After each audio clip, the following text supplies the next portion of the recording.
सोने की शुद्धता को हम लोग कैरेट में परखते हैं, लेकिन कितने कैरेट में कितना प्योर गोल्ड है यह हमें कैसे पता लगेगा? चलिए मैं आपको बताता हूं। सबसे पहले होता है 24 कैरेट गोल्ड, जिसमें 99.9% तक प्योर गोल्ड होता है। अब इससे खरा सोना है ही नहीं, लेकिन इतना सॉफ्ट होता है कि इससे ज्वेलरी नहीं बनाई जा सकती।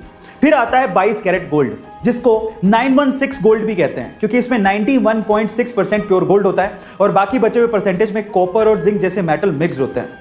अभी थोड़ा हार्ड होता है तो इसे ज्वेलरी बनाना आसान होता है। फिर आता है 18 कैरेट गोल्ड, जिसमें मात्र 75% तक की प्योर गोल्ड होता है और बाकी बचे हुए 25% में निकल, कॉपर और जिंक जैसे मेटल मिक्स होते हैं। यानी कहने का मतलब यह है कि जैसे जैसे कैरेट घटता जाएगा, सोने की शुद्धता भी घटती जाएगी और साथ ही साथ सोने की चमक भी घटती जाती है। गाइस, आपको ये इंफॉर्मेशन कैसी लगी चैट सेक्शन में जरूर लिखिएगा। सिर्फ क्रिकेट ही वो वजह नहीं है जिसकी वजह से सचिन तेंदुलकर को क्रिकेट का भगवान कहा जाता है, बल्कि इसके पीछे की एक और बड़ी वजह है और वो है वैल्यूज। इसे एक एग्जांपल से मैं आपको समझाने की कोशिश करता हूं। जब 1996 के वर्ल्ड कप में बहुत सारी टोबैको और सिगरेट कंपनीज क्रिकेटर्स को एंडोर्समेंट के लिए या फिर एडवर्टीजमेंट के लिए अप्रोच कर रही थी, तो बहुत से नामी क्रिकेटरों ने इन्हीं सिगरेट और टोबैको कंपनीज के स्टिकर लगा लगा के बैटिंग की थी और इन कंपनीज को एंडोर्स किया था। लेकिन सचिन तेंदुलकर ने ऐसा नहीं किया।